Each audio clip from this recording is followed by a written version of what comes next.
What's going on, guys? This is Damien from The Lookout, and I am here with Ellen from Oceania, who won first place with Yellow SYN.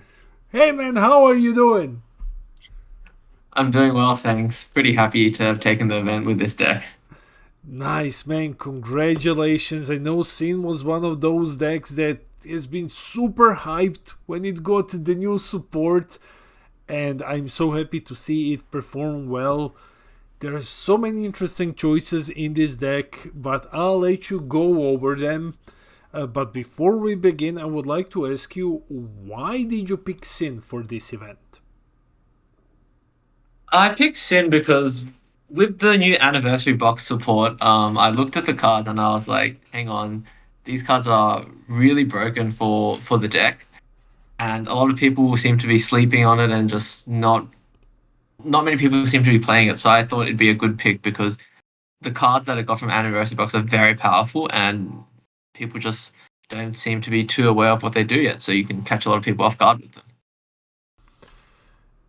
Okay, so for viewers who aren't familiar with SYN, can you quickly explain what the leader does? Like, very briefly. Okay, yes. Yeah, so briefly on the front side, you have the order on attack. You look at the top five cards of your deck, add up to one Shadow Dragon from among them to your hand. You can restand one yellow Shadow Dragon at the end of your turn, and you awaken at 3 or less life, or if you have a 4 cost unison in play, and it's a draw to untap one awaken. On the back side, you also have you have a normal on attack draw one. At the end of the turn, you restand all of your yellow shadow dragons, and then you normally have this tap six. It's like your game winning effect where you tap six to play 7 shadow dragons from your drop. So normally, since Shenron has been played, it's normally been played as a control deck, where you play the 1 star ball going up to the 4 star ball, and then the 9 drop Shadow Dragon, which essentially just prevents your opponent from doing a lot of things, just because it just negates skills, ignoring barrier, and you kind of just like stall a bit, play a lot of control until turn 6, and where you tap 6 and then bring out all the Shadow Dragons. With the new anniversary box support, I thought it was a good idea to play this deck as the more aggro variant. So Sin Shenron has been played as an aggro deck before all the aggro pieces got hit by the ban list, and that was with the Rage Shenron and focusing on the Rage Shenron, the Omega Dragon. So you hit them with a lot of critical early game before then stabilizing on a big barrier, a drop, and then playing some triple strikers, and then playing some cards which are now banned.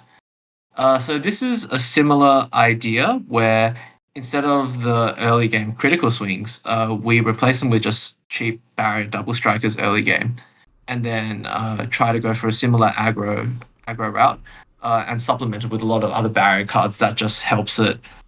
That just makes the deck a lot more stable compared to the aggro variant back then.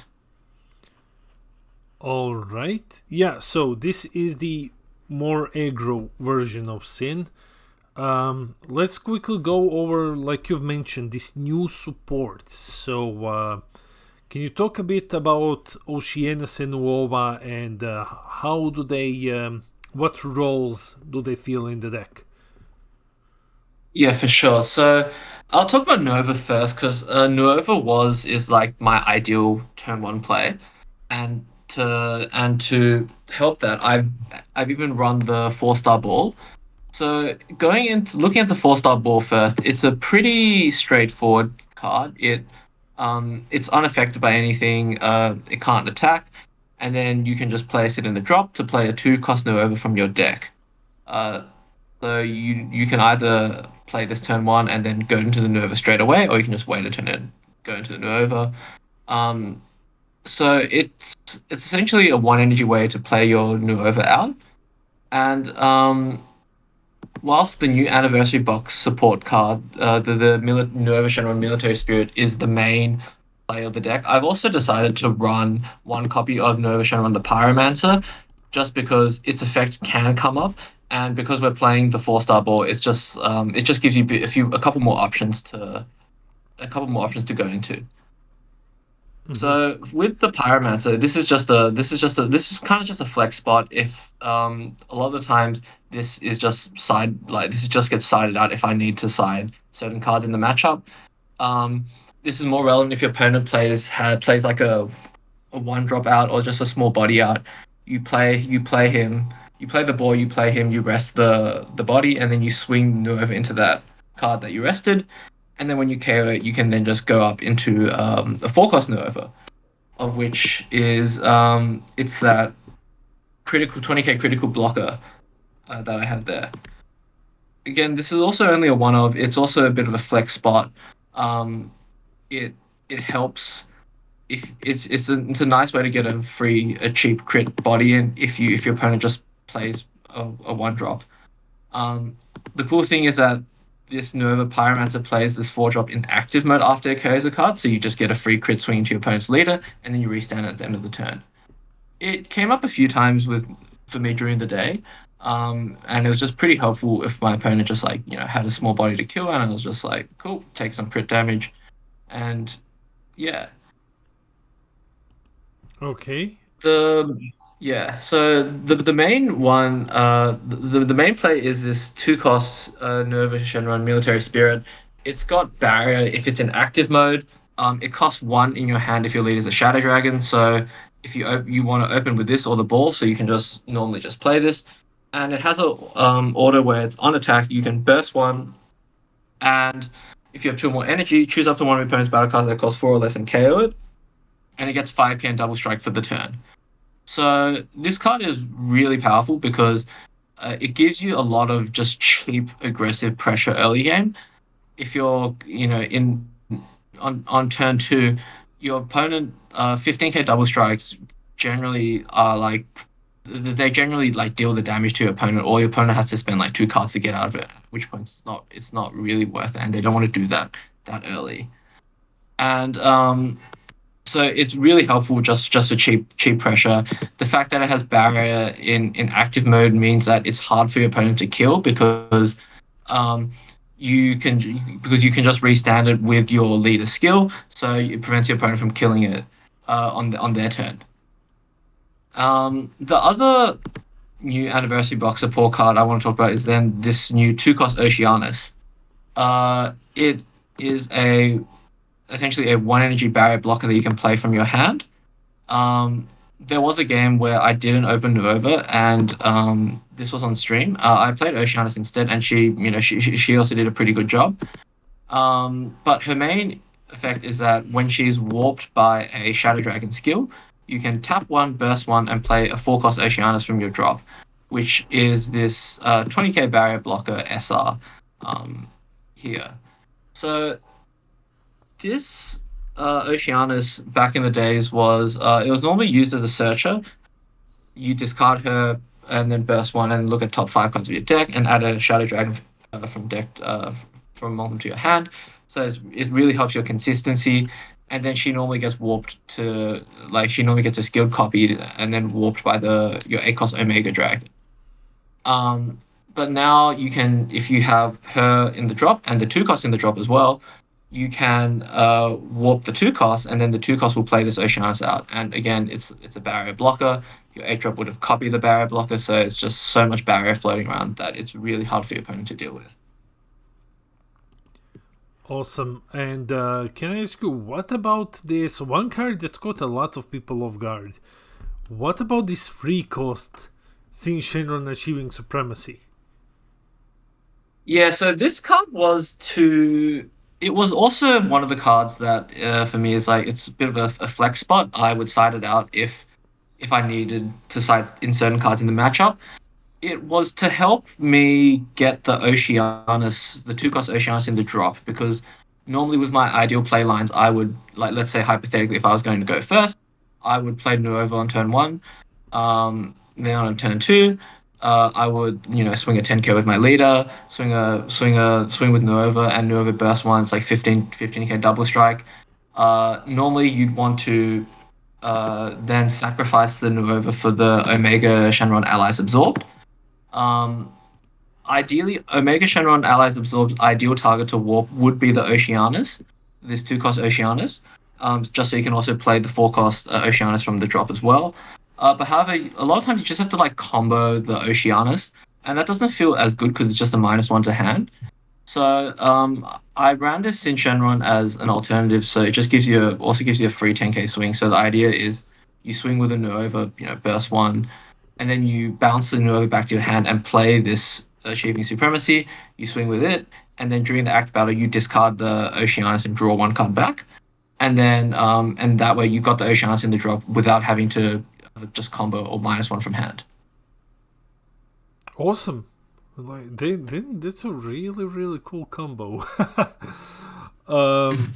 Okay, so then let's talk about then the rest of the deck is a lot of staples in yellow. How come you went with Piccolo Gohan as the SCR? Yeah, I went with Piccolo Gohan. I still think it's the best SCR because Mm-hmm. the free 30k combo is very strong. A lot of the times I'm trying to kill before like turn 5 or anything like I'm normally trying to kill like turn 4, like turn 3 if possible. Um, so it's just I think Cell Zeno as an SCR is too slow. There's probably isn't a better SCR than Piccolo Gohan if I'm just trying to pressure and kill my opponent because it's really easy with all the like the 15k double strike from Nuova and the Alab's absorb. It's just big 30k bodies and bring out the Oceanus another 20k body. It's really easy to get your opponent down to 4 life. And then afterwards, you just use your big 30k bodies just to try drive damage through, and then Piccolo Gohan just helps that. And okay, so let me then ask about the Z deck, about the Z leader. Mhm. So how good is the Z leader in practice?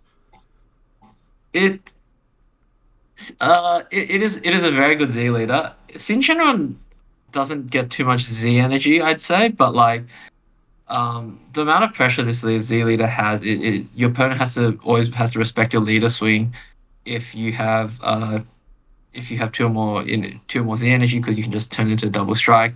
I actually won a game because of this. I think my opponent didn't block. He was on 2 life. I swung with my leader and had 2 Z energy. He probably didn't know about the Z leader, so I Z awoke and just went in for game, and that felt pretty good. But otherwise, it's just 20k Z leaders. It's just like it's just if your deck has a 20k Z leader, you're doing a lot better these days. Just because the 5k really matters, and the fact that this Z leader has inbuilt double strike is pretty amazing. And okay, so I'm just going through the sideboard very very quickly. Um, I wanna ask what Heavenly Wizard Migra. For which matchup did you side this one in? What's the idea behind this one copy of it? This is actually for the mirror match Uh because huh.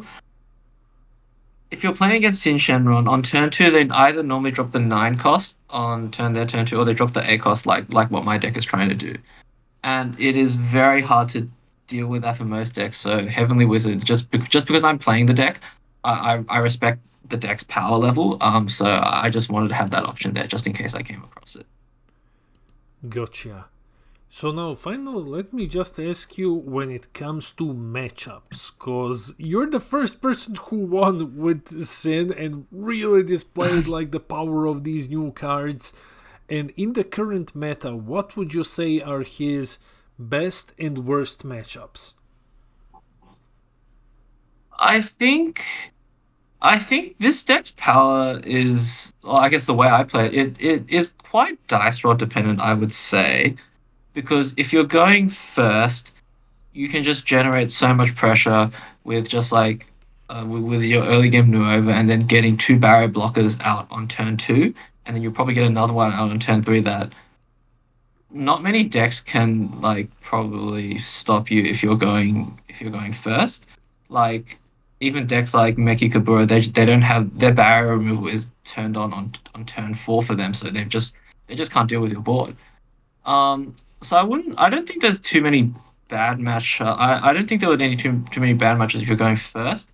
I think if you're going second, Green Gohan can get pretty bad if they drop the King Vegeta Unison on you on curve because I guess for the way I play it, if they just keep killing using it to kill your barrier threats, then it gets pretty rough. Sin Shenron's one of its biggest issues is just constantly having to spend energy and resources to redevelop the board. And I'd rather like try to use those resources to just try to kill my opponent rather than reestablish a board. All right, thanks. There you go, guys. And before we leave, Alan, do you have any shoutouts? Yeah, shout out to my brother, because for testing this deck with me. Because as soon as the support got leaked, I thought this deck was really busted. I put together a lot of ideas, and then we tested, and then and that's how I came to this build. I cut a lot of things that initially didn't work, like the Goku Black Unison for early awakening and all that. Um, shout out to the guys at shout out to the guys at the OCA scene, Max, the guys from Collective Company, John, Benny, Jordan, for making it tough event as always and making it really fun to play. And shout out to TAC for hosting as well. Awesome. So there you go, guys. Thanks for joining us today and showing us this deck. Guys, this was the first place Oceania Yellow SYN. And deck list is in the description below. And this has been Damien from the Lookout, and I'll see all of you in the next video.